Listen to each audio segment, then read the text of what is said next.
Hola chicos, buenas tardes, bienvenidos a esta nuestra semana número 10 en la segunda sesión. En este caso igual seguimos trabajando con la parte de la teoría de grafo que ya hemos estado desarrollando en esta semana.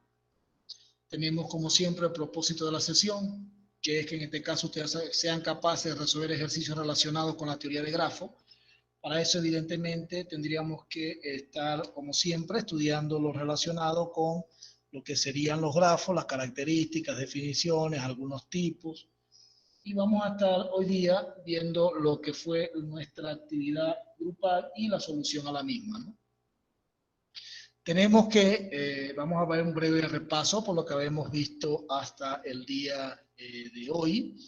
Tenemos que, por la definición de grafo, el grafo es una pareja de conjuntos BE, de donde B es distinto del vacío y evidentemente ese B representa los vértices o nodos dentro de una representación gráfica que englobe un grafo. Y tenemos que leer el conjunto de los pares de elementos de B, es decir, son todos los pares de vértices, evidentemente la línea, la intersección, unión de ese par de vértices, llamados también aristas o arcos.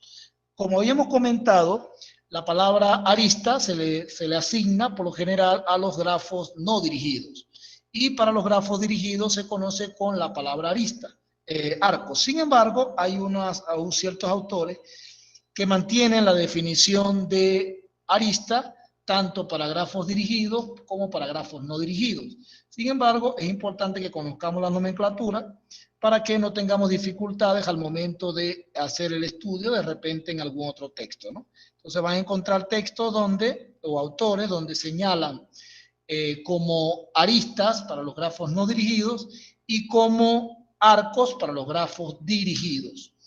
También estudiamos la relación con respecto a lo que son grafos dirigidos y grafos no dirigidos. En el caso de los grafos no dirigidos, lo llamamos o lo ubicamos a través de los pares no ordenados.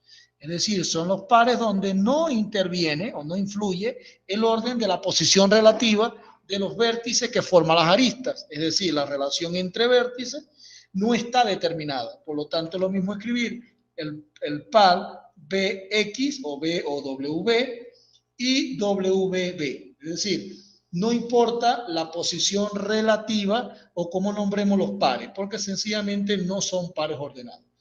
Así que los grafos no dirigidos sencillamente hacen mención a donde aparecen los pares de vértices, llámese aristas. En este caso en particular no influye la posición relativa de los vértices que están asociando la relación entre ellos a través de lo que conocemos como aristas.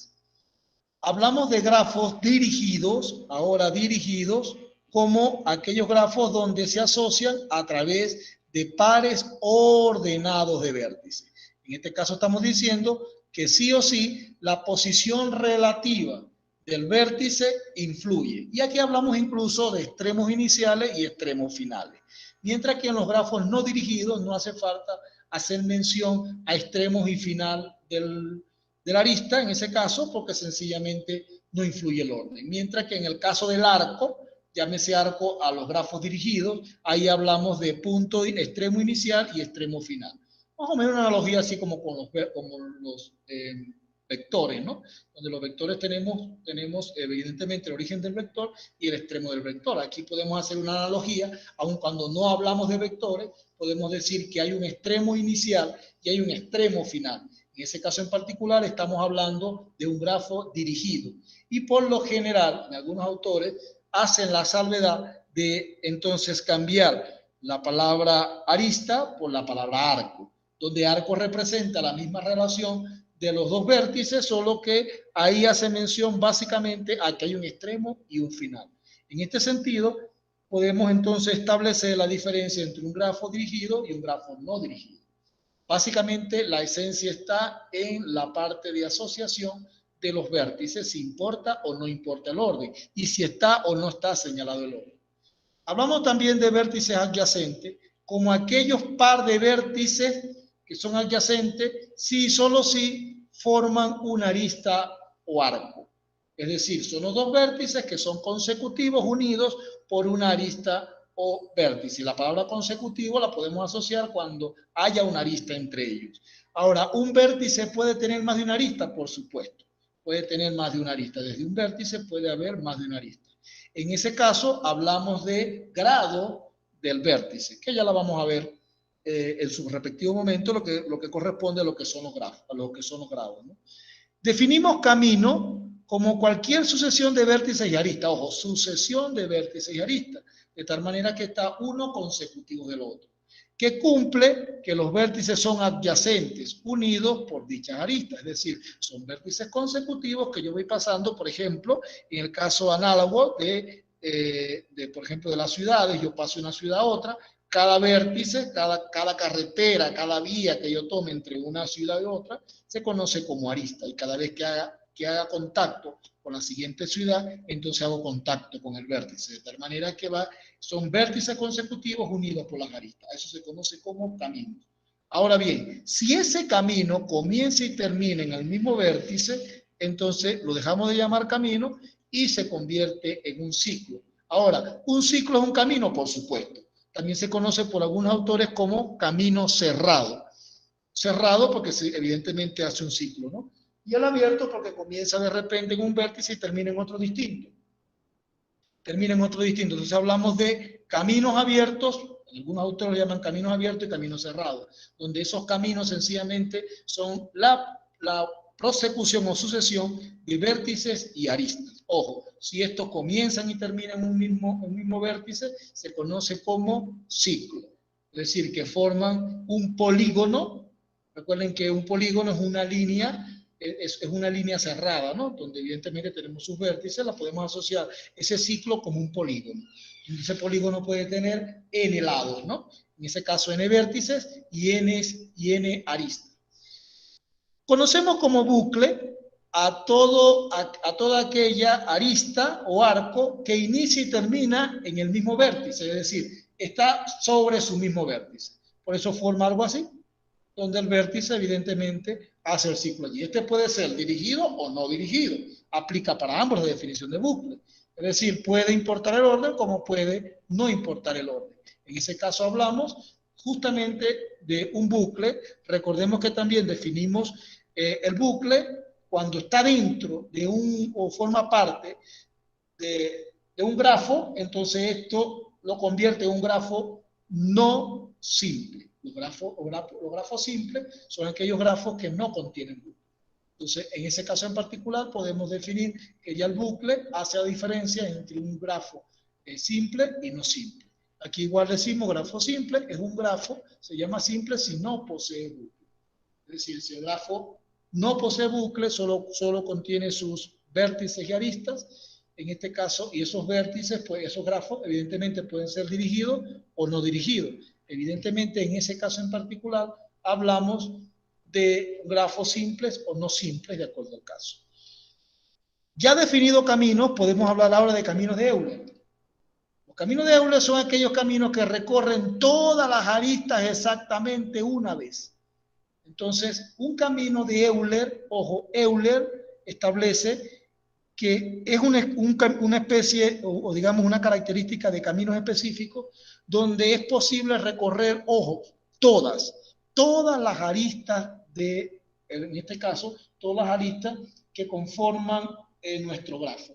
Si yo puedo recorrer todas las aristas del grafo sin repetir ninguna, entonces hablamos de caminos de Euler. Y si hablamos de camino de Hamilton, es lo mismo, no es análogo respecto a eso, puesto que ahora hablamos de aquellos caminos que recorren todos los vértices exactamente una vez. Entonces, un grafo puede tener caminos de Euler, puede tener caminos de Hamilton y puede tener ambos. ¿De qué depende? De si recorro todos o no recorro todos. Por ejemplo, un grafo cualquiera, profesor, ¿puede no tener ninguno de los dos? Por supuesto. Un grafo puede no tener caminos de Euler y tampoco caminos de Hamilton.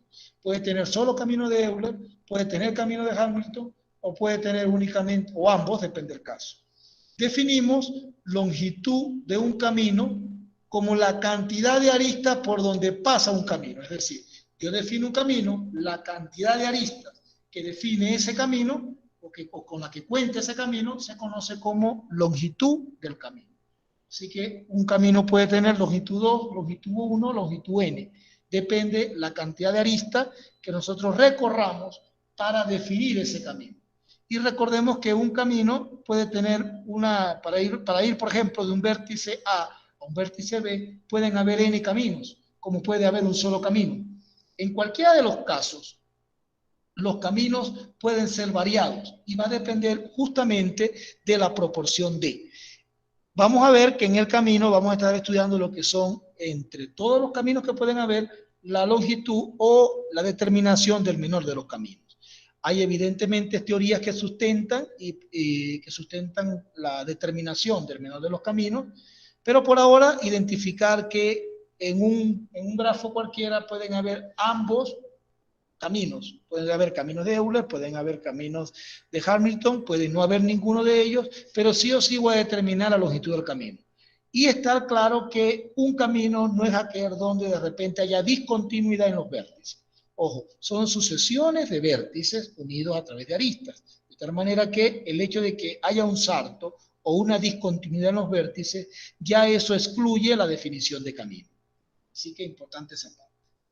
Ok, ¿alguna duda hasta acá, chicos? ¿Alguna duda con lo que es la definición de grafo, los tipos de grafos hasta ahorita, sea así, cuando son simples, cuando no son simples, cuando son dirigidos, cuando no son dirigidos, lo que es un camino de Euler, lo que es camino de Hamilton, lo que es longitud del camino, lo que son vértices adyacentes, lo que sencillamente representa un camino o no representa un camino? ¿Todo claro hasta acá? ¿Alguna duda? ¿Algo que quisieran sustentar? ¿Todo ok?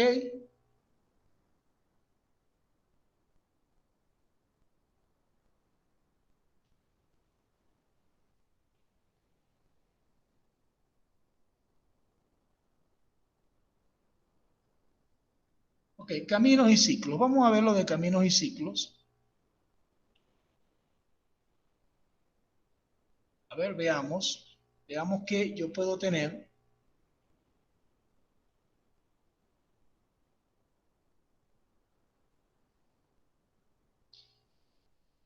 Suponga que yo tengo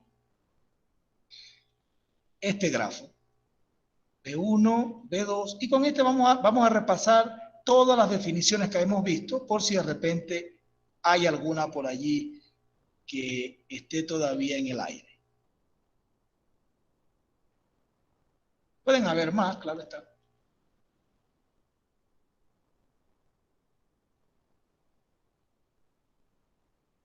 Veamos, por ejemplo, este grafo.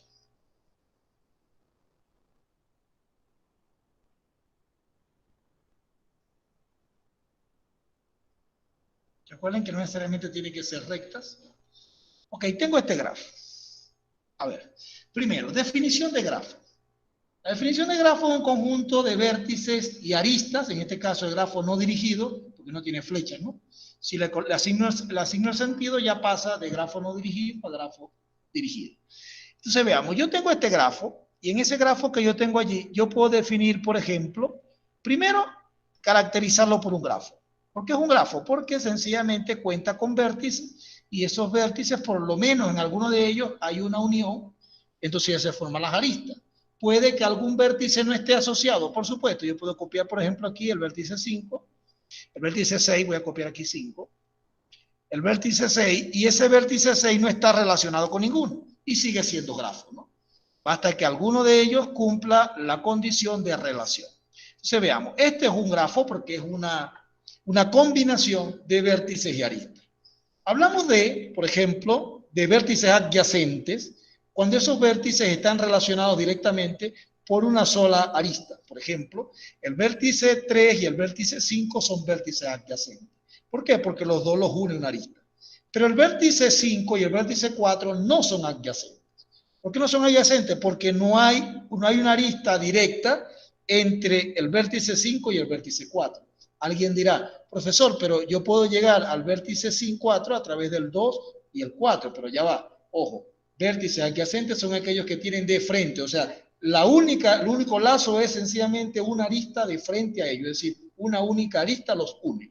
Ah, ok, entonces acá no hay una arista una única arista que una al B5 con el B4, pero el B4 y el B2 son adyacentes, puesto que los une una única arista.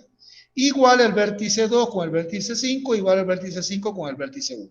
Así que estamos diciendo que en este caso en particular estamos frente a un grafo que evidentemente tiene varios vértices adyacentes, ¿no? Eso con respecto al vértice adyacente. Ahora veamos. Dijimos gráficos dirigidos o no dirigidos. En este caso, el grafo está no dirigido. ¿Por qué? Porque no hay señalización alguna que señale el orden, por ejemplo, correspondiente a los vértices. Nosotros vamos a llamarlo allá los subconjuntos o el conjunto de vértices. El conjunto de vértices son todos aquellos vértices que forman el grafo. Así que en este caso el conjunto de vértices son del 1 al 5. El B1, el B2, el B3, el B4 y el B5. Son 5 vértices que forman ese grafo. Así que tengo 5 vértices. También podemos llamar el conjunto E, llámese conjunto de las aristas, que son todas las aristas que forman el grafo. Ahora bien, aquí tengo que estar pendiente por si el grafo es dirigido o no dirigido. Como el grafo es no dirigido, aquí no importa el orden. Ahora, ¿cuántas aristas tengo? Voy a numerarla, por ejemplo, E1, E2, E3 y E4. O sea que tenemos 4 aristas. Pero esas aristas se nombran como el par ordenado de vértices. Así se define una arista, como el par ordenado. En este caso, no ordenado porque no dirigido. Pero cuando hablo de par, hablo del par de vértices. Ojo, estos pueden ser ordenados o no ordenados. En este caso corresponde a pares no ordenados porque sencillamente no tiene sentido señalado. Así que sería un grafo no dirigido. En este caso, por ejemplo, la arista 1 la puedo nombrar como B3, B5. Aquí no importa cuál tome, ¿no? El par B3, B5 forma la E1, es decir, la arista 1. Y así puedo nombrar las 4 aristas que definen mi grafo. Así que puedo llamar, por ejemplo, en la arista 2, la puedo llamar B5, B1. Un poco para no mantener el orden y que se acuerden que sencillamente puede variar la posición relativa de los vértices. La arista 2 la puedo nombrar como B5, B1 o B2, B5. Así puedo llamar B2, B5. Sin importar el orden, recuerden esto. Y para la arista, la cuarta arista sería B2, B4, B4, B2. Así que ya tengo básicamente mis aristas. Aquí están mis 4 aristas. A esto llamamos conjunto de aristas. Ahora bien, ya definimos lo que son vértices adyacentes. Los vértices adyacentes son los que sí o sí están unidos por un lazo. Por ejemplo, en este caso, por una arista. Por ejemplo, B1, B5, repito, B5, B3, B5, B4 y B2, B4. Son vértices adyacentes. Ahora veamos. Vamos a definir, por ejemplo, lo que es un camino. Para definir un camino va a depender de lo que yo decida hacer. Por ejemplo, yo necesito, por llamar el caso, necesito el camino de B4 a B1. Es decir, para definir un camino también tengo que definir qué quiero hacer con ese camino, ¿no? Entonces, ese camino que está allí, yo lo puedo definir de varias formas. Yo puedo definir el camino del vértice 4 al vértice 5, al vértice 1. Lo puedo definir definiendo los vértices y aristas. Por ejemplo, hay autores que definen el camino de 4 a 5 como, por ejemplo, B4, B2, B5, B1. Y alguien preguntará, Profesor, pero usted dijo que el conjunto de vértices, los caminos, es la sucesión de vértices y aristas. En realidad yo debería estar diciendo aquí B4, la arista B, o sea, B4 con arista B4, 4 con arista B2, B3, arista 3, B5 con arista 5. Pero cuando uno lo define así, está suponiendo, dejando sobreentendido, que existen las aristas entre ellos. Y las aristas son no nulas. Es decir, la arista sería la E4, la E3 y la E2. Así que hay autores que definen sencillamente la sucesión de vértices sin coma, porque entonces pudiésemos confundir con la sucesión o conjunto de vértices, y señalamos los vértices suponiendo que las aristas están entre ellos. Como hay autores que definen vértice arista, vértice arista, vértice arista, que sería lo ideal. Sin embargo, podemos definirlo de esta manera. Podemos definir B4, B2, B2, B5, B1, B5, B1, y colocar las aristas como su respectivo camino. Ahora, aprovechando esta definición, yo puedo describir claramente lo que sería la longitud del camino. A ver, ¿qué longitud tiene este camino? ¿Cuál es la longitud del camino? ¿Qué longitud tiene este camino, chicos? Longitud 3. Muy bien, Sebastián. Muy bien, Doris. ¿Por qué? Porque la longitud del camino se define por la cantidad de aristas a la que nosotros o la que pasamos para llegar de un vértice a otro. En este caso, tengo justamente longitud 3. Y mis aristas sería vértice, el camino sería vértice 4, 1, 5 y 4. Ahora, yo puedo definir otro camino. Yo puedo definir un camino de esta manera. Por ejemplo, el camino de 4 a 1 lo puedo definir como B4, B2, B5, B3, B5 y B1. Es decir, el camino yo lo decido.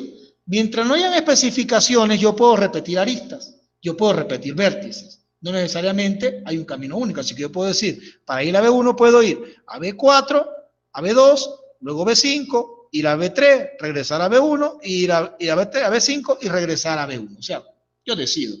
Ahora, lo ideal que vamos a estar trabajando, vamos a estar trabajando es justamente hablar de caminos, o lo que nos va a importar casi siempre, es hallar el camino más corto. En ese caso, tratar de no repetir aristas, ¿no? Que sería justamente lo que definimos en todo caso como un camino cualquiera. Y ahora vamos a ver que un camino puede ser cerrado. En este caso, fíjense que el camino, aquí no hay ciclos. ¿Por qué no hay ciclos? Porque no hay forma de cerrar un camino que llegue y termine en el mismo vértice. Ahora, si por ejemplo yo hipotéticamente cierro esto acá, por ejemplo, coloco esta arista, ahora sí, decir, este camino, por ejemplo, del 4 al 4 sería 4, voy al vértice 1, voy al vértice 2, perdón, voy al vértice 5 y regreso al vértice 4. Esto sería un ciclo. ¿Cuál es el ciclo? El ciclo es aquel camino que comienza y termina en el mismo vértice. Ahora, si yo regreso al grafo inicial, aquí no hay ciclos. ¿Por qué no hay ciclos? Porque no hay ninguna sucesión de vértices que yo indique un camino y que cierre en el mismo vértice. No hay. No hay porque fíjense que aquí no pudiese, ¿no? Comienza y termina en el mismo vértice. Pues no hay un ciclo cerrado.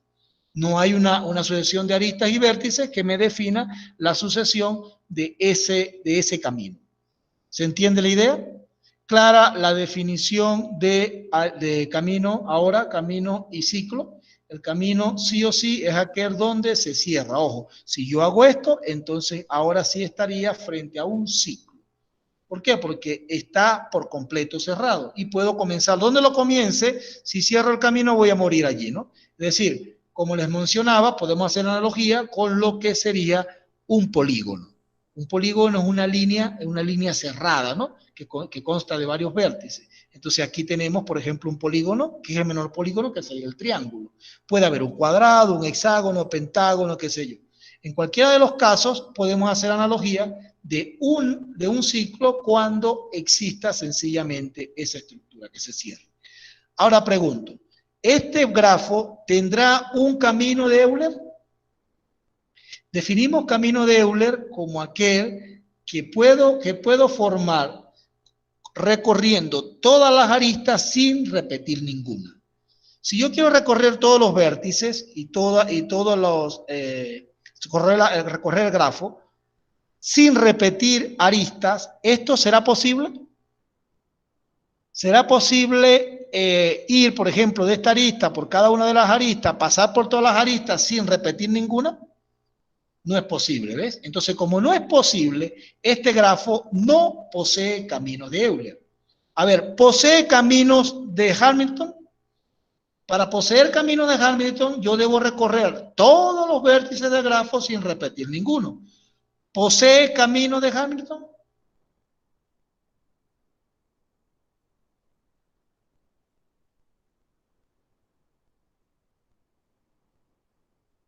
No posee caminos de Hamilton. Muy bien.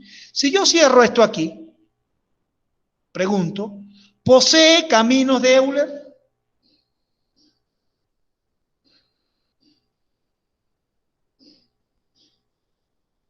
Caminos de Euler debe recorrer todas las aristas sin repetir ninguna.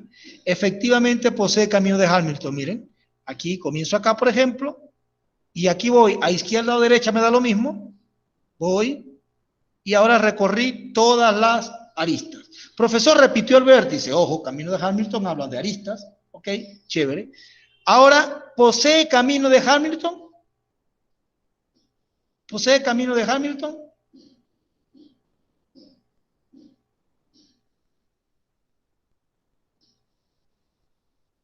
Ojo, camino de Euler debe recorrer todas las aristas.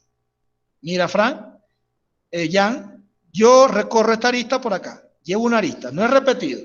Segunda arista, no he repetido. Tercera arista, no he repetido. Cuarta arista, no he repetido. Y quinta arista, no he repetido. Aristas. Ojo, aristas.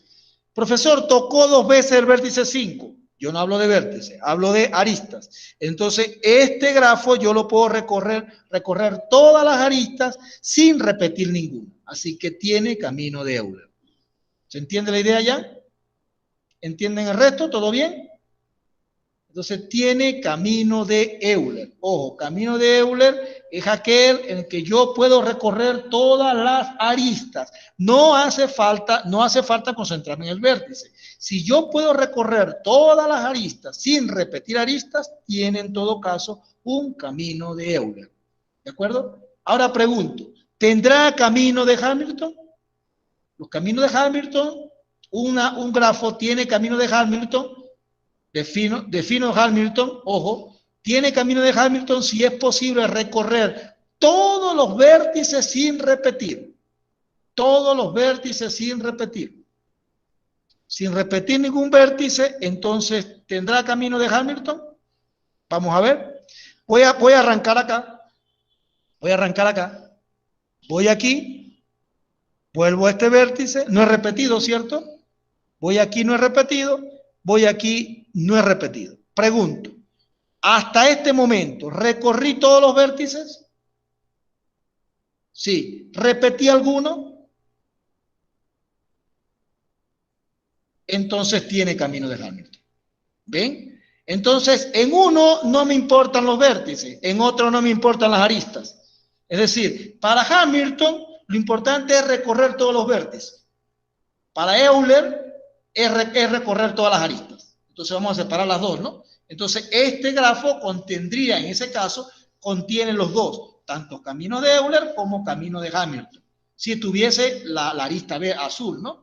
Pero tal cual aparece acá, no tiene ni camino de Hamilton ni caminos de Euler. Porque si yo voy a los vértices, llego acá y cuando llego, pues me tengo que regresar. Si vengo para acá y llego aquí, cuando vaya otro, ya voy a dejar uno por fuera. Igual las aristas, ¿no? Depende hacia dónde vaya. Si yo vengo de acá, voy a esta arista, llego acá, ya fue.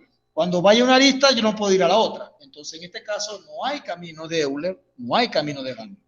Pero pueden haber un grafo que tenga los dos, sí, ya lo vimos ahorita, basta iniciar en otro punto y ya tendríamos los caminos de Hamilton y de Euler.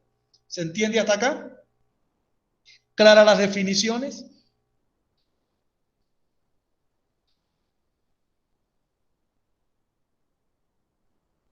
Entonces ya sabemos definir un camino, sabemos longitud del camino, camino de Hamilton, camino de Euler, longitud de un camino, cómo es una arista, cómo es un vértice, cuántos caminos puedo definir allí, va a depender, ¿no? Yo puedo definir varios caminos. Ahora, en la práctica yo les dejé abiertos y en realidad podían definir cualquier cantidad de caminos. Muchísimos caminos pudieron definir en la práctica, ¿no? Podían definir muchísimos caminos. Pero ya cuando vamos a definir, cuando vamos a entrar digamos, a una prueba que esa es la longitud del camino, Joel. La longitud del camino. Como yo definí el camino del vértice 4, 2, 5, 1, eso indica la longitud. ¿Cuántas aristas recorren ese camino? 1, 2, 3. Entonces hay L3. Significa la longitud del camino. Y la longitud de un camino no es otra cosa que la cantidad de aristas que yo recorro durante, vamos a decir, el recorrido del camino, valga la redundancia. ¿Se entiende la idea, Joel? ¿Todo claro?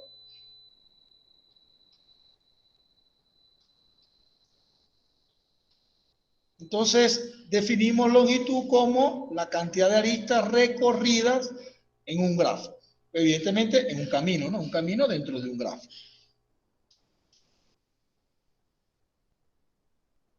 La longitud debe ser mínima mínima, Joel, porque, por ejemplo, ¿qué longitud hay del camino de B1 a B3? De B3 a B5, por ejemplo. Longitud 1. ¿Qué longitud hay si yo defino el camino de 3 a 1 como esta L nada más? Entonces la longitud es 2. Es decir, la longitud no es otra cosa que la cantidad de aristas que tú recorres para ir de uno a otro. Así de simple. Puede ser 1, 2, 3, 4, 5, 6, 7. Ok, entonces definimos el conjunto de vértices, conjuntos de aristas, caminos, definimos longitud de camino, definimos caminos de Euler, definimos caminos de Hamilton, definimos grafos dirigidos, grafos no dirigidos, definimos aristas, definimos arcos, definimos bucles. Recuerden que el bucle es algo así, comienza y termina en el mismo vértice, es sobre el mismo vértice.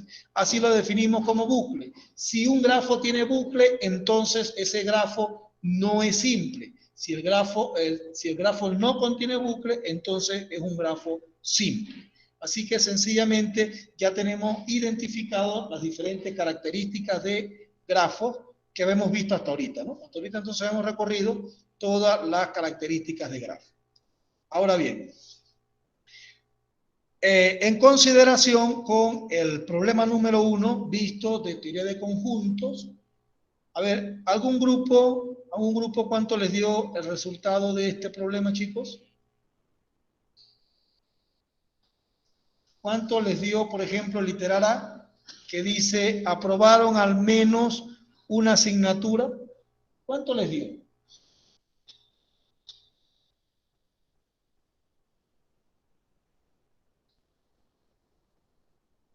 $100. Vamos a ir probando. Primero voy a concretar que hayan tenido sus gráficas correctas. Si su gráfica está correcta, podemos ir dando respuesta a cada uno de ellos. Tengo uno acá.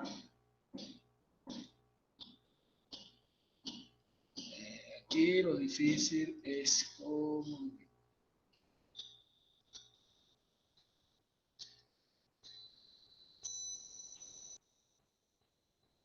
Tengo uno acá. Y tengo este de acá. Ok. Ahora quiero que me vayan nombrando. Yo voy a ir copiando el cursor y ustedes me van a decir cuánto les dio en cada uno de ellos. A ver, voy a copiar aquí matemática. Vamos a copiar aquí historia. Y vamos a copiar aquí geografía. ¿Cuántos hay acá en el centro? ¿Cuánto hay al centro de la intersección de todos? 15. Ojo, si hay alguna divergencia, ustedes me lo indican. ¿Cuánto hay acá?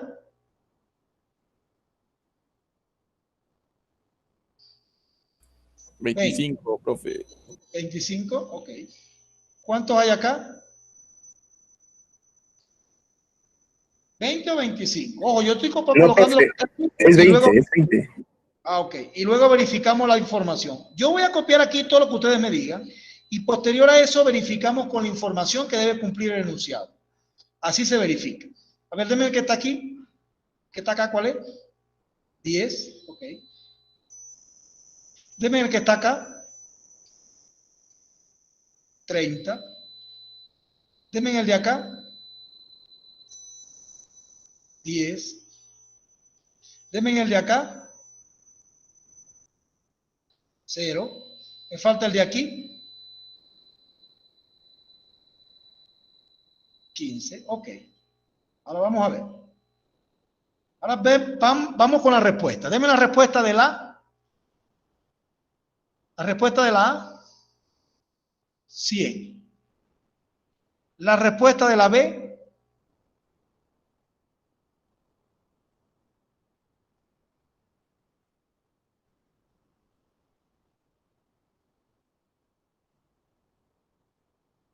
45.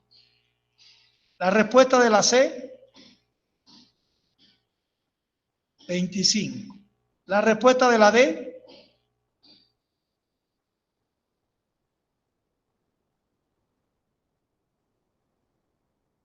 De la D.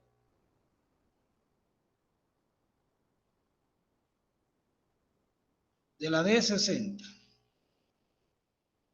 De la E, 30. Ojo, pueden haber diferencia entre algunos.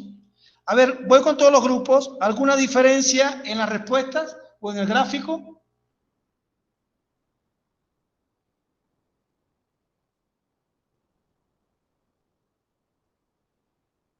¿Alguna diferencia? ¿Todo ok? Vamos a suponer que estas son las respuestas, vamos a estudiarlas. A ver, dice, en un grupo de 105 estudiantes, lo que quiere decir es que vamos a ver si esto realmente los tiene todos. ¿Hay algunos por fuera? ¿Cuántos quedan por fuera de acá?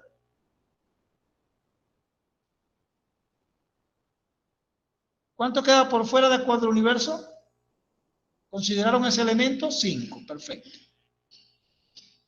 Vamos a ver, esto suma 30, 50, 60, 70, 100, 105. Así que esta está bien. El gráfico aparentemente está bien. Por lo menos la población completa. 70 alumnos aprobaron matemática. A ver, matemática tiene 30, 40, 70. 70 alumnos aprobaron matemática. 60 alumnos aprobaron historia. Historia. Aquí son 30 y 30 son 60. 60 alumnos aprobaron historia. 45 alumnos aprobaron geografía. Geografía serían, a ver, geografía serían 20, 25, 45. Excelente. Luego dice, 30 alumnos aprobaron matemática e historia. Matemática e historia. 30 alumnos aprobaron matemática e historia. Matemática e historia, 15 y 15, 30. Excelente. 35 alumnos aprobaron historia y geografía. Historia y geografía, 15, 30, 35. Excelente. 25 alumnos aprobaron matemática y geografía. Matemática y geografía, 10 y 15, 25. Correcto. Y 15 alumnos aprobaron las 3 asignaturas. Así que aquí está todo ok. Vamos con las preguntas. Hay el número de alumnos que primero aprobaron al menos una asignatura. Bueno, los que aprobaron por lo menos una son todos los que están aquí. Así que serían 100 menos esta que no aprobó ninguna. Así que serían 100, está bien. Aprobaron exactamente 2 asignaturas. Aquí aprobaron 2, aquí aprobaron solo 2 y aquí aprobaron solo 2. Así que sería 15, 25, 45. Excelente, 45. Aprobaron geografía aprobaron geografía y reprobaron matemáticas. Entonces, a ver, aprobaron geografía, está aquí, pero todos los que están aquí aprobaron matemáticas y también geografía. Ahora que aprobaron geografía y no aprobaron matemáticas, a ver, ojo, aprobaron geografía. Los que aprobaron geografía y no aprobaron matemática están aquí. Es decir, ojo, la pregunta dice, aprobaron geografía, son todos estos que aprobaron geografía. Ahora, y reprobaron matemática, solamente son estos, ¿ves? Aquí están los que aprobaron geografía y reprobaron matemática. Así que estaría aquí. A ver, vamos a copiarlo acá. Acá. Aquí está, chicos. Esta cantidad de estudiantes son los que aprobaron geografía, pero no están en la aprobación de matemáticas. Así que este está mal acá. Esto no es 25. Este sería 20. Ojo, aprobaron geografía y reprobaron matemática. Entonces están los 20 de acá que aprobaron geografía, pero no aprobaron matemática, porque estos de aquí aprobaron geografía y aprobaron matemática. Estos aprobaron geografía, aprobaron matemática y también aprobaron historia. Pero la pregunta es, ¿cuántos aprobaron geografía y reprobaron matemática? ¿Todo claro, chicos? ¿Se entiende por qué 20? Ojo, aprobaron matemática y no geografía, perdón, y no aprobaron matemática. Así que es 20, pendiente allí, este no. Vamos con este. Aprobaron las 3 asignaturas sabiendo que aprobaron 2. Aprobaron las 3 asignaturas sabiendo que aprobaron 2. A ver, aquí están los que aprobaron las 3 asignaturas. Y aprobaron 2. O sea que están aquí. Aprobaron 2 y aprobaron 3. Aprobaron 2 y aprobaron 3. Así que las que aprobaron 3, que aprobaron 2, ojo, este no cae. ¿Por qué no cae el 15, el 10? Porque no aprobaron 3. Dice aprobaron 3 asignaturas sabiendo que aprobaron 2. Así que aquí aprobaron 2, aprobaron 2, aprobaron 2. De estos que aprobaron 2, porque está aquí, ¿cuántos de ellos aprobaron 3? Entonces son 15. Este tampoco iría. Las que aprobaron acá son 15. 15 estudiantes aprobaron 3 asignaturas sabiendo que aprobaron 2. Por ejemplo, estos 15 que están aquí aprobaron 2 asignaturas, pero ojo, están en el grupo que aprobaron 2, así que aprobaron 2 y aprobaron 3. Aprobaron 2 y aprobaron 3, aprobaron 2 y aprobaron 3. Así que son 15 los estudiantes que aprobaron las 3 asignaturas sabiendo que aprobaron 2. ¿Se entiende la idea? ¿Se entiende por qué? Ojo, ¿por qué 15? ¿Por qué 15? Porque son los que aprobaron las 3 asignaturas sabiendo que aprobaron 2, o sea que ahí están las de 2 y las de 3. Todos los que están aquí están en 2, también están en 3. Entonces son los estudiantes que aprobaron 3 asignaturas sabiendo que aprobaron 2. Porque si yo tomo uno de acá, por ejemplo, ese estudiante no aprobó matemáticas, pero aprobó historia y geografía. Ojo, la pregunta es que aprobaron las 3. ¿Se entiende la idea? ¿Entendida la pregunta? Bueno, la respuesta en realidad. O ambas, entender la pregunta para llegar a la respuesta. ¿Se entiende, chicos? ¿Todo claro? Ok, veamos esta de acá. Dice, aprobaron matemática sabiendo que aprobaron historia. ¿Cuánto aprobaron matemática sabiendo que aprobaron historia? A ver, ¿cuánto aprobaron matemática, que están acá, sabiendo que aprobaron historia? A ver. Es reprobando, profesor, no reprobando. Reprobaron, cierto. Reprobaron matemática, o sea que no están en matemática, están para acá. Todos los que están acá, incluyendo este. Así que sería el 10, el 20 y el 5. Pero sabiendo que aprobaron historia, serían los que aprobaron historia que no aprobaron matemática. Así que es 30, excelente. 30 sigue estando bien. Así que está bien, está bien, está bien. Y estas dos por corregir. Reprobaron matemáticas son todos los que están fuera de matemáticas. Y los que reprobaron matemáticas sabiendo que aprobaron historia serían en todo caso los que tienen historia que no tienen matemática, ¿no? O los que aprobaron historia que no que no aprobaron matemáticas. Ok, entonces bien 1, bien 2, bien 3, bien el gráfico. pendiente con, en realidad, el lenguaje que se utiliza, ¿no? Y hay que estar muy al pendiente con el lenguaje utilizado. Ok, ¿todo claro con este problema? ¿Todo ok? Perfecto. El segundo problema sencillamente es verificar la teoría de conjunto, ¿no? Si está, si no está, depende del caso, ¿no? Ahí vamos a darle un vuelco para que entremos, para que nos dé chance de estudiar la parte de grafo, ¿no? ¿O quieren hacer este? ¿Quieren hacer este o le damos el curso ahí?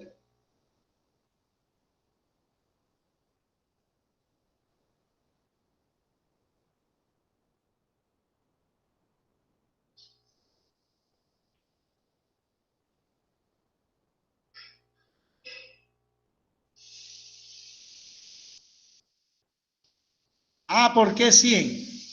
Ah, ya. ¿Por qué 100? A ver, Joel, ¿por qué 100? Porque fíjate que la pregunta dice, aprobaron al menos una asignatura, al menos una. Entonces, ¿qué ocurre? Que los que está aquí aprobaron matemática, aquí solo matemática. Aquí aprobaron dos, aquí aprobaron tres, aquí aprobaron dos, aquí aprobaron una, aquí aprobó 20, pero estas que están aquí no aprobó ninguna. Ah, aquí ninguno aprobó. En los otros hay, la pregunta es al menos una. Quiere decir que una o más. Así que se aprueba una, válido. Se aprueba dos, válido. Se aprueba tres, válido. Así que basta que apruebe por lo menos una. Así que todos, salvo estos 5, aprobaron por lo menos una asignatura. Entonces estos 5 que no aprobaron ninguna, se los voy a restar al total, porque habían 105. Así que 105 menos 5 que no aprobaron, hay 100 estudiantes que aprobaron por lo menos una asignatura. O en su defecto puedo sumarlos del gráfico, ¿no? Puedo ir al gráfico y sumarlos de frente en el gráfico. ¿Se entiende, Joel? Ok. Preguntas con respecto al segundo, lo hacemos, lo omitimos, que sencillamente construir los conjuntos y verificar si cae o no dentro, ¿no? Nada más. ¿Qué dicen, chicos? Hacemos el problema número 2, lo omitimos y pasamos al 3.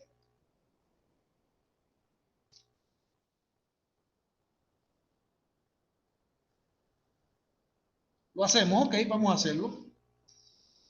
Vamos a hacerlo.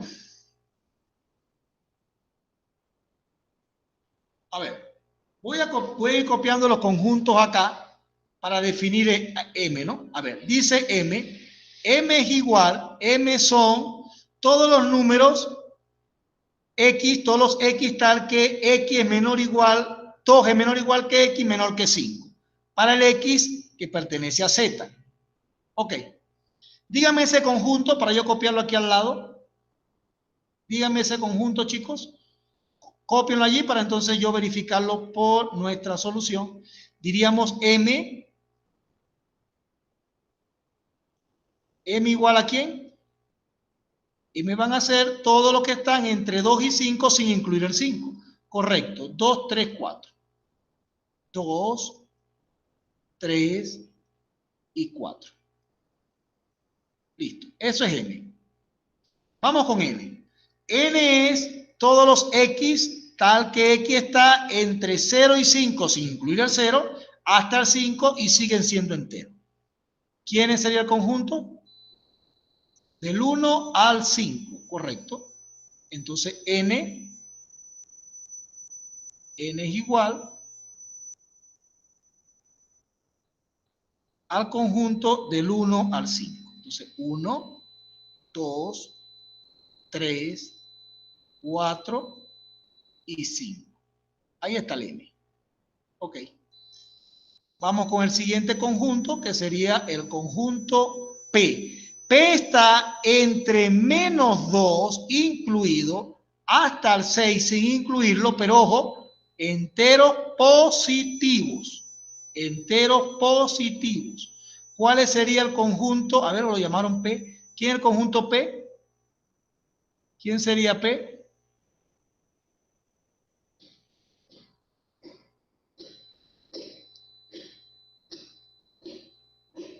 1, 2, 3, 4, 5, correcto. A ver, Leslie, ¿por qué no entra el menos 12? Aquí dice que lo incluye.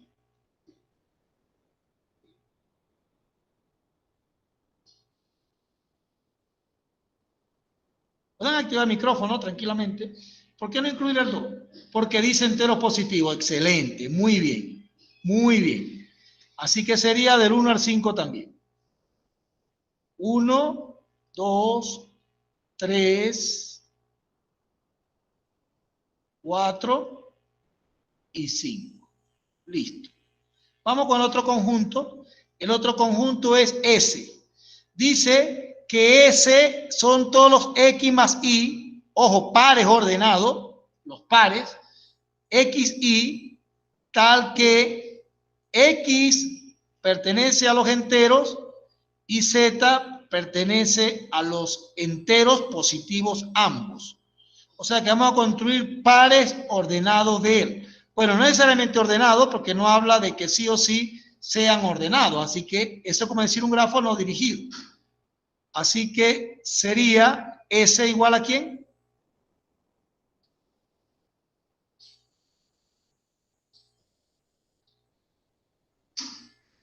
¿Quién sería S? Ahora S son pares, ¿no? S son los pares tal que la suma de X y sumen 5. ¿Cómo sería esto? 2, 3, correcto. Vamos a mantener el orden. Ok, 1, 4. El 1 más 4 cabe. Y para no estar inventándolo, voy a permutarlo de una vez. 4 y 1. Para no estarlo pensando mucho. ¿Cuál sería el otro? 2, 3, correcto. 2 más 3 son 5. Y si lo permuto de frente, son 2, 3 y 2. Y ya no hay más, ¿no? Así que serían 4 elementos. Listo. Muy bien. Si hubiese alguna divergencia, chicos. A ver, 5, 0, dice Fernando. ¿Cabe o no cabe el 5, 0?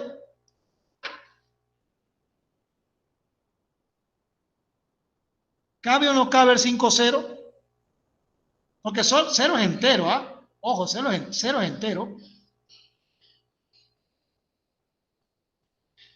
Pero hay un detallito, Fernando. Dice enteros positivos. Por lo tanto, no entra el 0.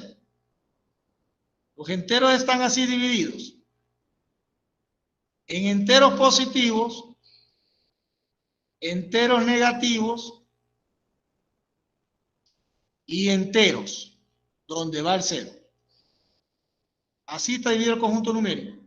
Enteros positivos, enteros negativos, el 0. Por eso no entra el conjunto 0.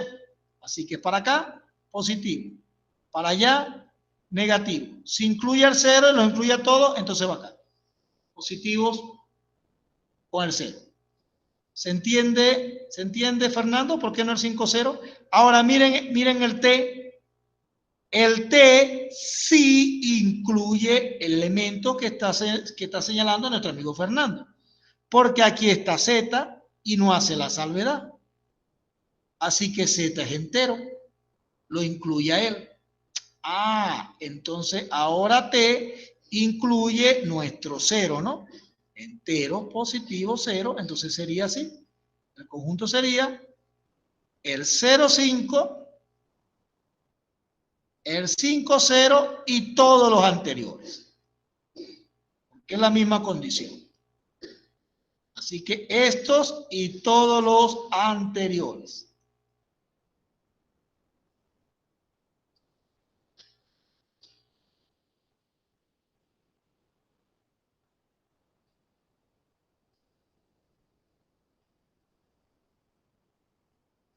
Dos, 3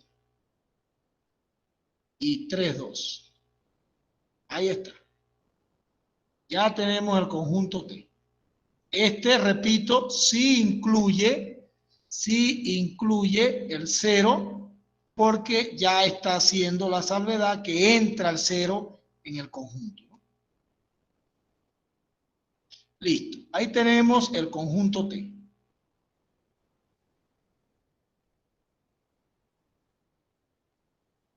El siguiente conjunto es el conjunto V, que dice P, tal que P es un primo, es un primo y es múltiplo de 4.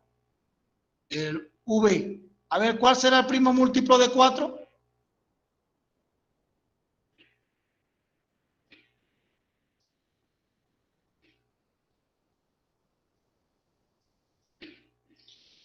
Vacío, no hay elementos. Ojo, no hay elementos.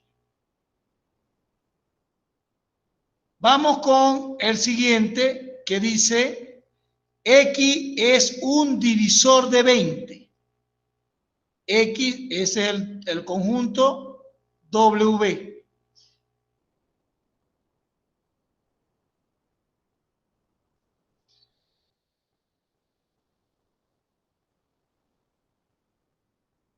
Divisor de 20 sería W, que sería 1, 2, 4, 5, 10, 20.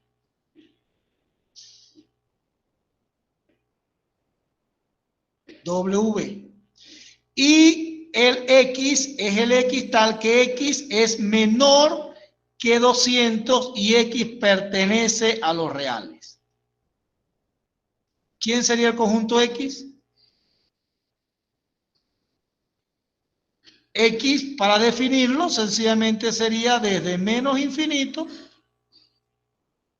hasta el 20, ¿no? Hasta el 200, perdón.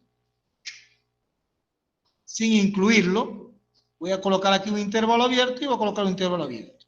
Esto lo podemos definir como un conjunto infinito innumerable. Es un conjunto infinito innumerable.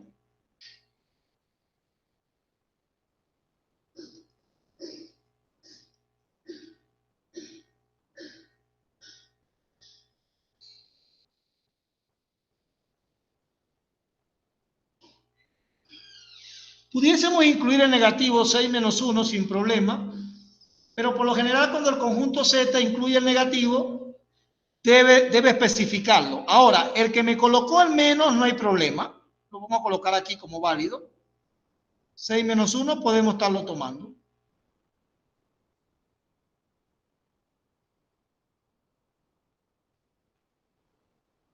X más 5 es igual a 6, tal, sí, bueno, vamos a considerarlo como válido.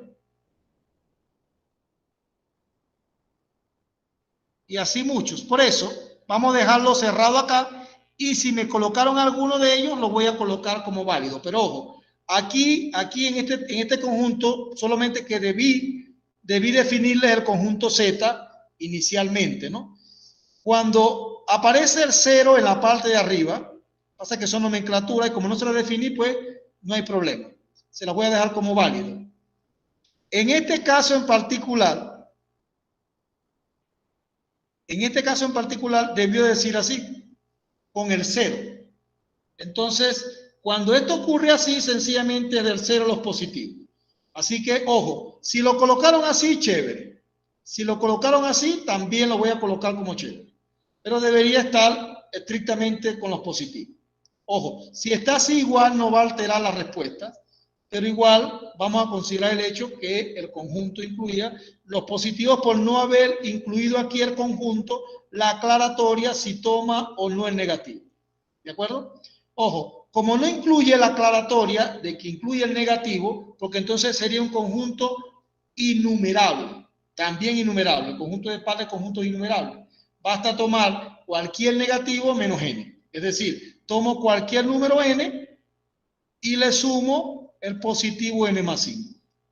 Todos los números que cumplan aquí nos van a servir. Y sería innumerable, ¿no? Si coloco menos n, le sumo n más 5 y me va a quedar el 5. Así que aquí pudiese expresar la cantidad general de cualquier término. Pero ojo, debería especificar cuando aparece con el 0 negativo, va así, los enteros incluyendo el 0. Pero bueno, total es cuestión de definición, ¿no? Como no está especificada la definición, colocar este término. Ahora, si ahí me dicen cuál es el término que engloba esa cantidad, es este. Para cualquier número entero cumple eso. Es decir, el número que yo escoja, le resto 1 para cualquier número entero en ese caso, sería infinito, ¿no? Para cualquier número natural que yo le tome el número menos el mismo más 5 me va a dar el número, el que sea. El que yo piense, el número que yo piense, en este caso se va a dar. Así que no hay problema, incluso por debajo también. Así que hay muchas formas de expresar este caso. Así que bueno, vamos a dejarlo allí como que válido en ambos casos. Ok, ya definimos los conjuntos. Ahora vamos a responder cada una. A ver, el literal A, ¿verdadero o falso? Dice N es un subconjunto de M. M es subconjunto de N. ¿Será verdadero o falso?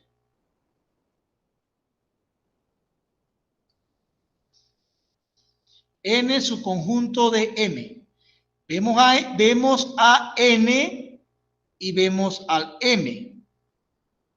Es falso. ¿Por qué? Porque N tiene más elementos que F, o sea que es falso. Vamos al B. S es un subconjunto de T, o S está contenido en T. S está contenido en T. ¿S está contenido en T? Eso es cierto. S está contenido en T. Ahora vamos con este. P está contenido en M. P está contenido en M.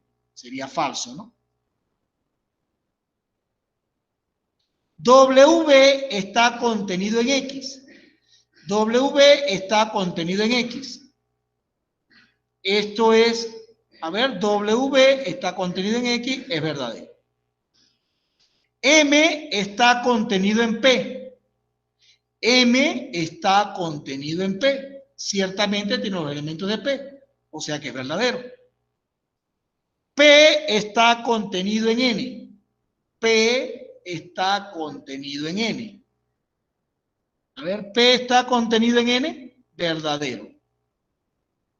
Porque son los mismos elementos, ¿no? Así que es verdadero. P está contenido en N. A ver, ahora veamos. El vacío está contenido en T. El vacío está contenido en T. Ojo, si fuese un número como tal dentro del conjunto, fíjense esto. Vamos a definir los conjuntos. El vacío está contenido en T como un elemento. Visto como elemento, está contenido. Visto como conjunto, no está contenido. Ojo, elemento vacío, recuerda la definición, el elemento vacío, el vacío como conjunto, no tiene elemento. El vacío como elemento es un elemento. Esa es la contradicción con la de la que hemos estado hablando anteriormente, ¿no? Entonces, el conjunto visto, el conjunto vacío como conjunto, no tiene elemento. El elemento como conjunto, repito, el conjunto vacío como conjunto no tiene elemento. Como elemento está en todos los conjuntos. Repito, como conjunto, el vacío no tiene elemento. Como elemento está contenido en cada uno de los conjuntos. Todos los conjuntos contienen el vacío, lo vemos en la propiedad. Ahora, como elemento, repito, como elemento está en cada uno de los conjuntos. Como conjunto no tiene elementos. Entonces, este conjunto no tiene elementos. Así que esto es falso. No está contenido porque no tiene elementos. Como conjunto no tiene elementos. ¿De acuerdo? Como conjunto, repito, como conjunto carece de elementos. Como elemento está dentro del conjunto. Y estamos en teoría de conjunto, por lo tanto es falso. La B dice, el H dice, V está contenido en W. V está contenido dentro de V. Ojo, como conjunto es vacío, no tiene elementos. Como elemento está dentro del conjunto, vuelve a ser falso. Porque estamos hablando de conjuntos. Si hablamos como elementos, entonces sí está el vacío. Pero ojo, no como conjunto, no tienen elementos, no está contenido como conjunto. Ok, esto fue el segundo problema. ¿Alguna duda en alguno de los literales, salvo en este, ¿no? Que deja la ambigüedad abierta y evidentemente lo dejamos allí. Este, repito, aunque deja la ambigüedad abierta, vamos a dejarlo allí como que tiene este o tiene cualquier cantidad de elementos. La nomenclatura como está, aun cuando no hizo la aclaratoria, corresponde a los positivos, igual no corresponde, no contradice la respuesta, ¿no? En cualquiera de los casos. Ok, vamos al siguiente. Este dice, ¿cuál de los siguientes grafos es conexo? Pregunto, ¿este será conexo? ¿El primero será conexo? ¿El primer grafo es conexo o no conexo? Sí es conexo. Entonces veamos. Vamos a recordar la definición de grafo conexo. Un grafo es conexo si siempre es posible conectar dos vértices cualquiera de ellos. Por ejemplo, este vértice con este vértice lo puedo conectar por varios caminos. Y si por cada par de vértices yo encuentro un camino donde los pueda conectar, entonces el grafo es conexo. Resuelto el problema. Ese grafo es conexo. ¿Este grafo será conexo? El segundo. No es conexo. ¿Por qué no es conexo? Porque, por ejemplo, no puedo conectar, por ejemplo, este vértice con alguno de estos. Por ejemplo, estoy de acá. Ya no hay forma de conectarlo. No hay ningún camino que lo conecte. Por lo tanto, es no conexo. ¿El tercero será conexo o no conexo? El tercero también es no conexo. ¿Por qué? Porque basta que yo tome, por ejemplo, este vértice incluso con este. Ya no hay forma de conectarlo. Así que basta que tenga por lo menos un par de vértices donde no se cumple o no exista un camino donde yo los pueda unir para concluir que el gráfico es no conexo. ¿Alguna duda en esta parte, chicos? ¿Todo claro? ¿Todo claro? ¿Alguna duda? Todo claro, perfecto. Aquí vamos a tomar algunos, chicos, solo algunos vamos a hacerle acá, porque en realidad caminos hay muchísimos.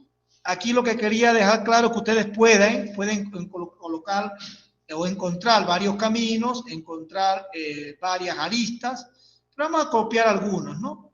Vamos a copiar solo algunos para que podamos tener claro, por lo menos alguna referencia, si hubiese alguna duda de respecto a aristas y vértices. Vamos a tomarle el primero y hacemos una analogía para el segundo. Por ejemplo, dice conjuntos de aristas. El conjunto de aristas, llámese E, de este grafo, es todos los puntos que unen a las aristas. Voy a hacerlo por orden. Por ejemplo, voy a concentrarme en el vértice 1 y voy a nombrar todas las aristas que hay allí. Así que sería el vértice 1 con el vértice 6. Forma una arista. El vértice 1 con el vértice 5 forma otra arista.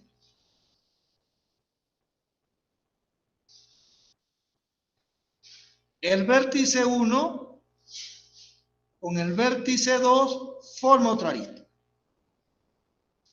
Pregunto, ¿hay otro vértice asociado con el 1 que forme una arista?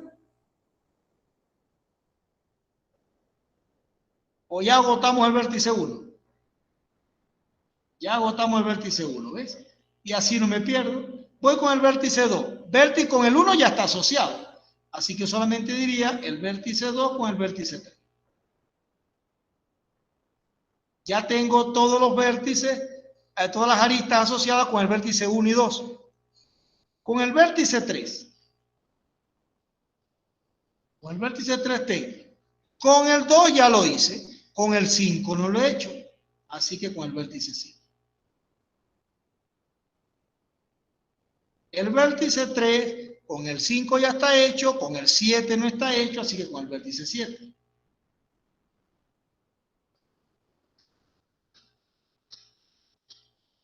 Y el vértice 3 con el vértice 4. Y ya agoté el vértice 3 y así sucesivamente puedo señalar todas las aristas. ¿Se entiende allí? ¿Todo claro? Creo que no hace falta hacerlos todos, ¿no? Ya saben cómo verificar que tienen todos los vértices. Una forma es justamente como lo estoy planteando, ¿no? Es decir, concentrarme en cada vértice y cada vez que repita la arista, pues no la nombro. De resto, voy al vértice 2, voy al vértice 3, luego hago con el 4 y puedo así nombrar todas las aristas, todas. Todas seguramente sin saltar ninguna. Si me concentro en los vértices, llevo un orden, puede que no se me pierda ninguna arista. ¿Se entiende la idea? ¿Todo claro con las aristas? Recuerden que la arista es la unión de dos vértices consecutivos, ¿no? Ok. Vamos con el conjunto de vértices. El conjunto de vértices, aquí está más fácil porque solamente nombra los vértices, ¿no? Iría del vértice 1, el vértice 2, el vértice 3, el vértice 4, y así sucesivamente hasta llegar al vértice 8, ¿no? El vértice 5, el 6, el 7 y el vértice 8. Listo. Ya tenemos el conjunto de vértices. Habla de el conjunto de caminos o los caminos. Bueno, vamos a nombrar los caminos o el conjunto de caminos, nombrando algunos, ¿no? Por ejemplo, por vértice. Aquí ustedes tendrían que definir el camino, ¿no? Yo se los dejé abierto. Así que cualquier camino que hayan seleccionado va a estar bien. Va a estar bien. Pero, por ejemplo, en un examen, yo, evidentemente, para concretar un poco, yo les diría, por ejemplo, el camino del vértice 1 al vértice 6, por ejemplo. Los caminos del 1 al 6. Los caminos del 1 al 6, por nombrar algunos, pueden ser B1, B6 ya. Camino 1 puede ser B1, B6. O sea, de frente, de B1 a B6. Pero pudo haber sido B1, B5, B6. Recordando que entre ellos está la arista, ¿no? Así que sería B1, B5, B6. Pero pudo haber sido este, B2, B3, B5, B7. Pero pudo haber sido otro, pudo haber sido B5, B3, B4, B7, B5, B6. Cualquier camino que haya nombrado. ¿Se entiende la idea? En este caso, los que hayan copiado, pues está bien. Porque era sencillamente verificar que ustedes identifiquen claramente lo que es un camino. Se dejan llevar por el vértice, pues ya fue. ¿Se entiende la idea? Ahora, conjunto de ciclos. Si yo quiero nombrar todos los ciclos, o algunos, porque hay bastantes, ¿no? En realidad también hay varios ciclos aquí. Puedo decir, por ejemplo, el ciclo que está del B1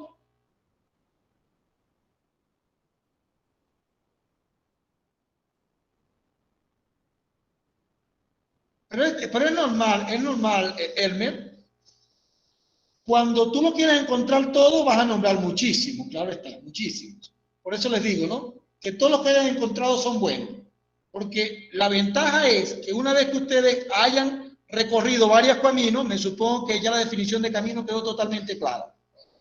Después de haber visto todas las posibilidades, de haber buscado cómo hago para recorrerlos todos, lo más probable es que no tengan ningún tipo de duda en cuanto a lo que es un camino, que es lo que básicamente quería aquí. Por eso se la dejé abierta, porque también pude haber dicho así, del vértice 1 al vértice 2. Entonces, es válido, ¿no? Un ciclo, por ejemplo, voy a nombrar uno de los ciclos. Por ejemplo, un ciclo puede ser B1, B5, B6 y B1. Ahí está un ciclo. Es decir, estoy nombrando el ciclo B1, B5, B6, B1. Ahí está el ciclo. Estoy nombrando este ciclo de acá, que sería aquí rebasado otra vez. B1, B5, aquí está mi ciclo. También lo pude nombrar B5, B6, B1, B5. Así que también tienen muchos ciclos que nombrar allí. pero lo importante es que tuviesen alguno de los ciclos a ver cómo se nota. Esta pregunta iba en función de que ustedes aclararan por completo lo que es una arista, el conjunto de aristas, el conjunto de vértices, que es un camino y el ciclo, para que eso nos ayude a lo sucesivo a estudiar lo que, por ejemplo, pudiese ser el camino más corto, cómo definir diferentes caminos, cómo definir un camino, por ejemplo, cuando me diga un camino pero que no forme un ciclo. Ya sé lo que es un ciclo y cómo evitar un camino que no forme un ciclo. Hay algunas definiciones donde, por ejemplo, tenemos sus grafos donde esos subgrafos pueden estar en todo caso, digamos, condicionados o no. Subgrafos que sencillamente podemos decir generados o no generados. Para eso vamos a necesitar que ustedes estén claros, o voy a necesitar que ustedes estén claros con lo que es un grafo, lo que es un ciclo, así que no creo que tengan problemas con lo que sea ahorita una arista, un vértice, ciclos o caminos. Esta pregunta también es abierta. O sea, aquí yo diría, si hiciésemos la analogía con una pregunta de corte, digamos, descrito, diríamos que es una pregunta ambigua, ¿no? Porque básicamente me deja a la opinión. Cualquier respuesta que me den iba a estar válida. Yo necesito ver que identifican caminos, que identifican ciclos, no así, por ejemplo, que identifican vértices, que identifican aristas. Esa es básicamente la función de esa pregunta. Porque cuando venga una prueba, yo se las voy a dar de forma finita. Es decir, que ustedes puedan hallar los caminos de forma finita. O sea, una cantidad contable de caminos, una cantidad contable de vértices, una cantidad contable de aristas, aun cuando son contables, ¿no? Pero son contables con una buena cantidad. Entonces, evidentemente, no le voy a dejar tanta apertura. ¿Se entiende la idea? ¿Todo claro aquí? ¿Alguna duda en cuanto a lo que es una arista, vértices, caminos y ciclos?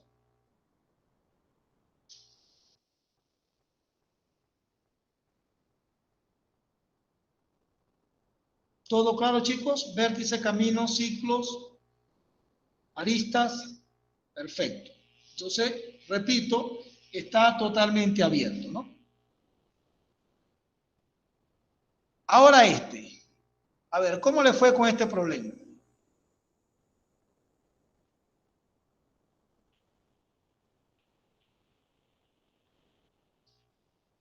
¿Pudieron resolverlo?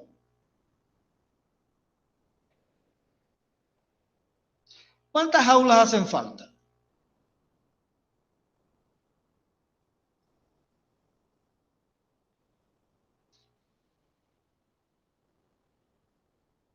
Tres aulas.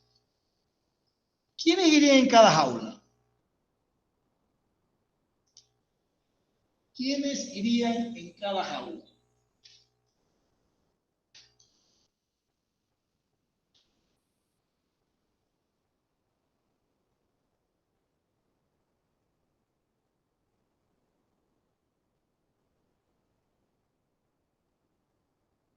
¿Usaron los grafos, chicos?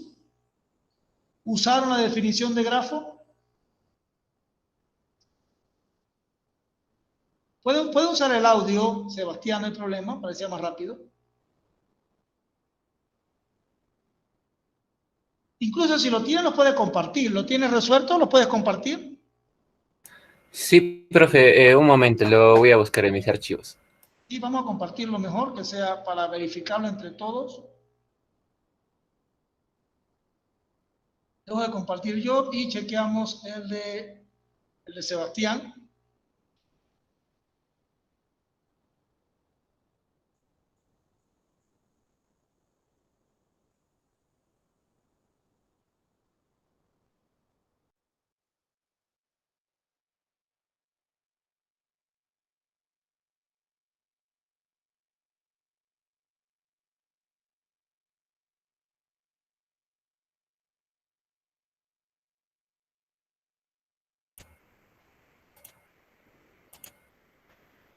Ya, profe, ¿se puede ver?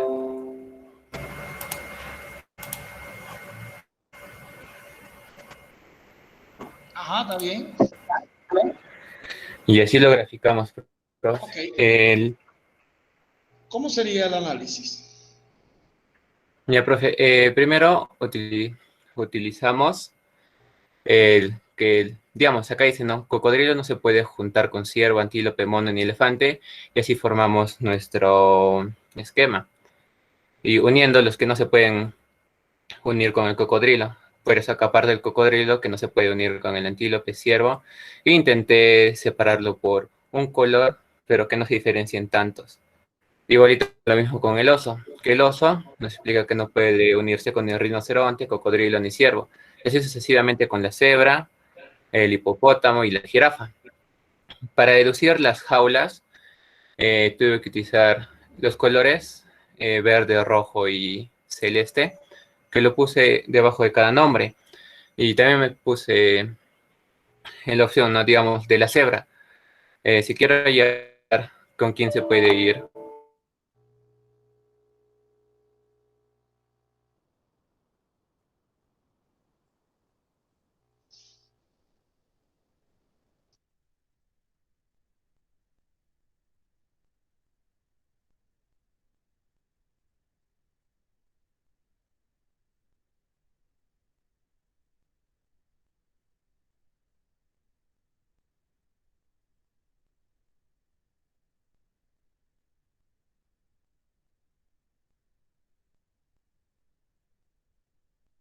Lo siento, se apagó mi máquina, pero espero que se haya podido ver bien. Muy bien. De hecho, bastante bien. ¿Algún otro compañero puede mostrarnos el gráfico, alguno parecido? ¿Algún otro grupo lo tiene?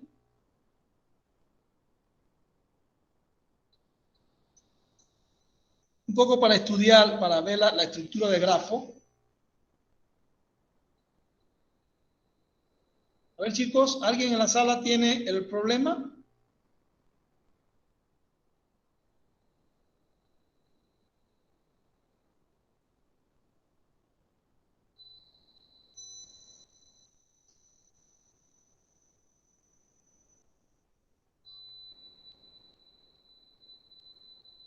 ¿Alguien más, chicos? ¿Alguno tiene el problema que nos pueda presentar?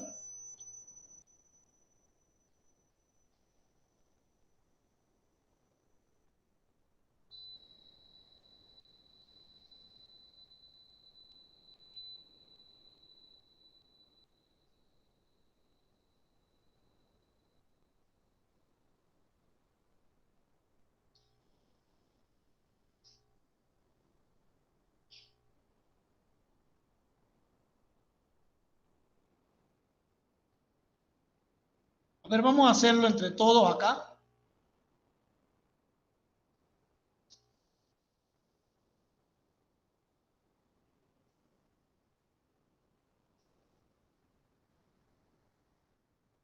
A ver, el cocodrilo,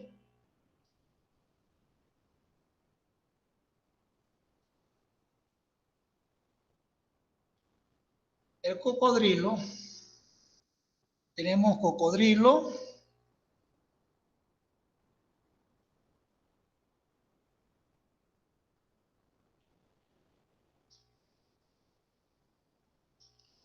¿visualizan?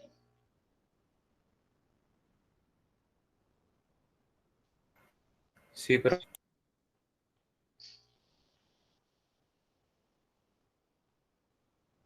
Antílope,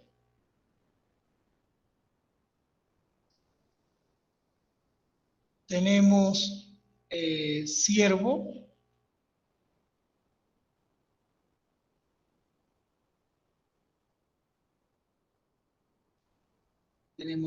tenemos el mono,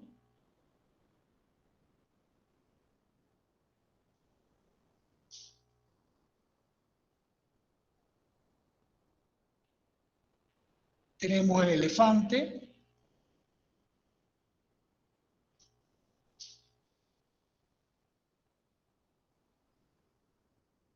el hipopótamo,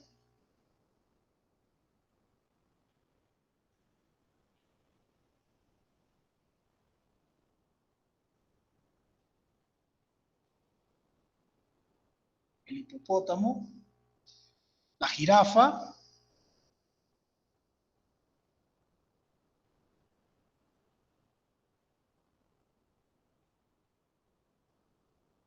la jirafa,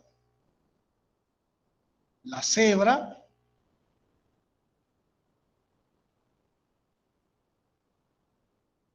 y el rinoceronte.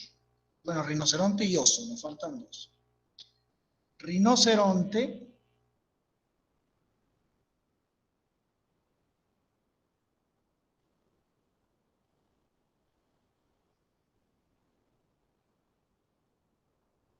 y el oso. Como es un grafo, no importa que no esté tan alineado, ¿no? Ahora fíjense. A ver, vayan diciéndome, ¿con quién no se puede, pueden usar el audio, con quién no se puede agrupar el cocodrilo?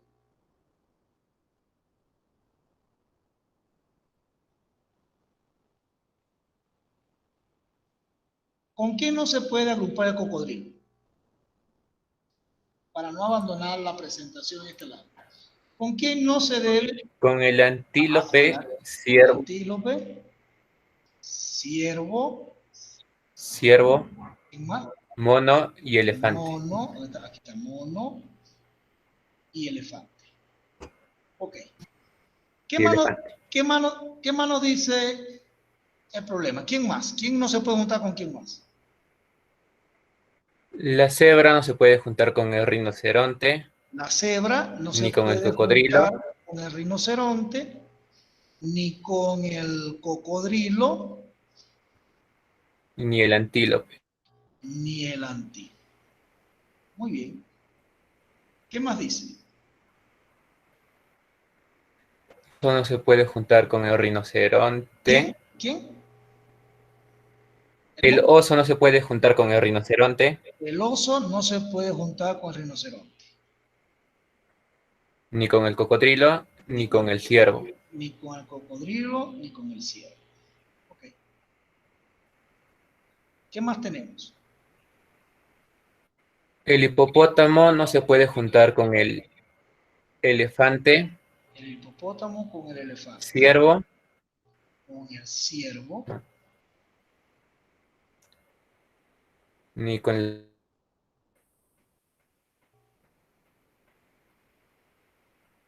¿Hasta ahí? Sí, y la jirafa no se puede juntar con el mono. La jirafa no se puede juntar, me falta un color aquí. La jirafa no se puede juntar con el mono. ¿Ya?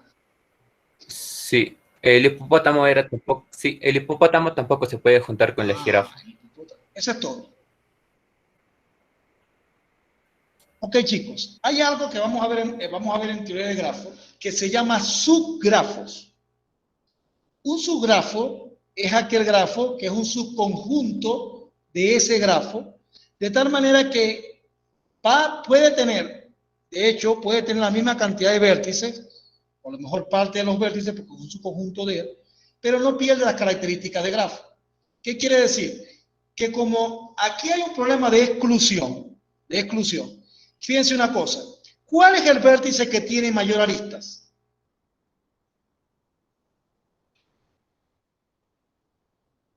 ¿Cuál vértice tiene mayor arista de todas?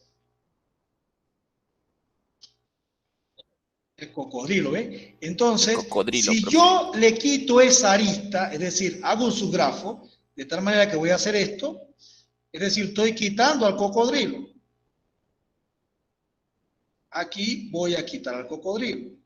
Voy a quitar todas las aristas que tienen que ver con el cocodrilo, todas. Entonces, si yo quito al cocodrilo con mis aristas, se me convierte en un subgrafo. Ese subgrafo ya estoy quitando al cocodrilo de allí. Ya me está quedando un conjunto más chicos, mucho más chico. El otro que tiene, por ejemplo, ahora miren, ¿para qué me va a servir saber la definición, por ejemplo? ¿Para qué me sirve la definición de vértices adyacentes? Si los vértices son adyacentes, en ese caso significa que en este caso el problema en particular no lo vamos a poder tomar. Así que, para comenzar, este cocodrilo debe ir solo. Solo por ahora. Porque también lo puedo meter con, por ejemplo, le puedo quitar esta arista al oso y me quedan dos. Este vértice de aquí me hace común estos dos. Entonces, si yo quito este, que este vértice es no adyacente con el cocodrilo, estos dos vértices son no adyacentes, quiere decir que esos dos vértices no adyacentes yo los puedo meter juntos.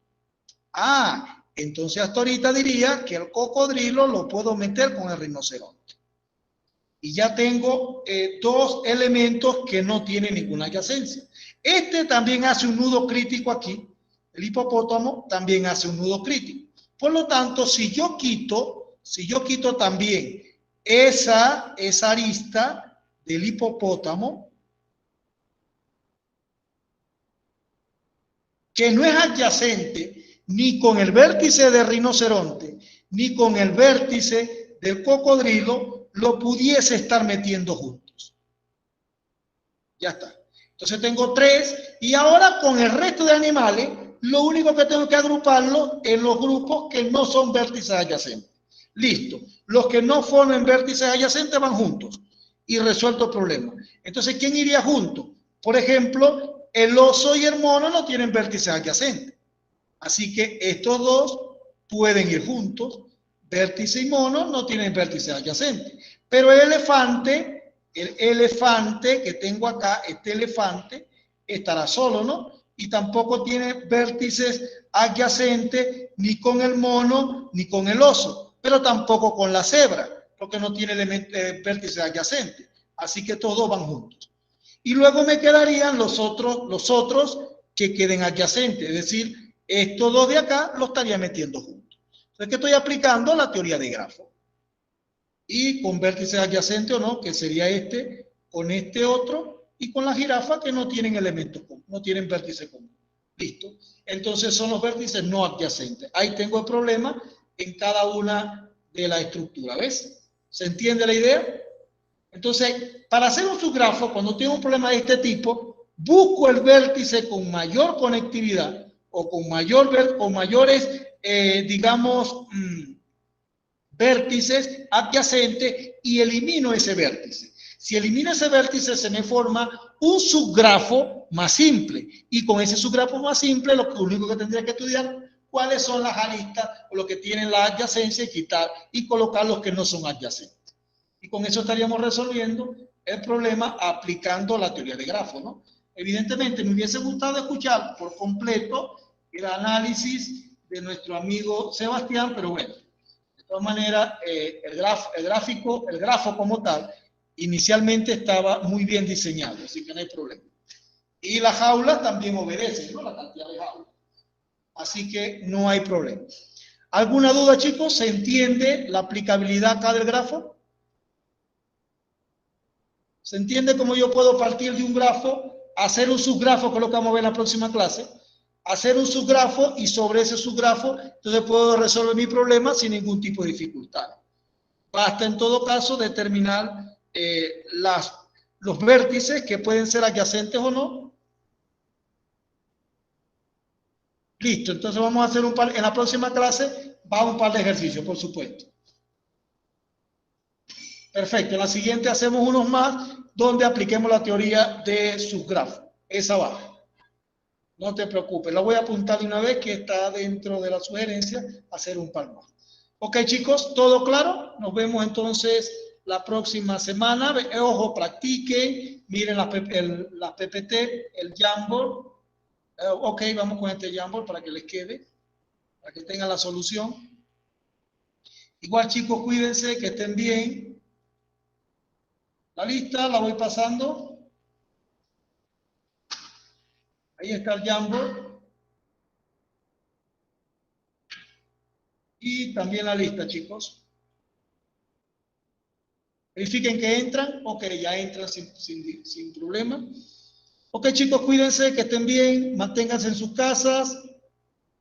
Estamos al pendiente.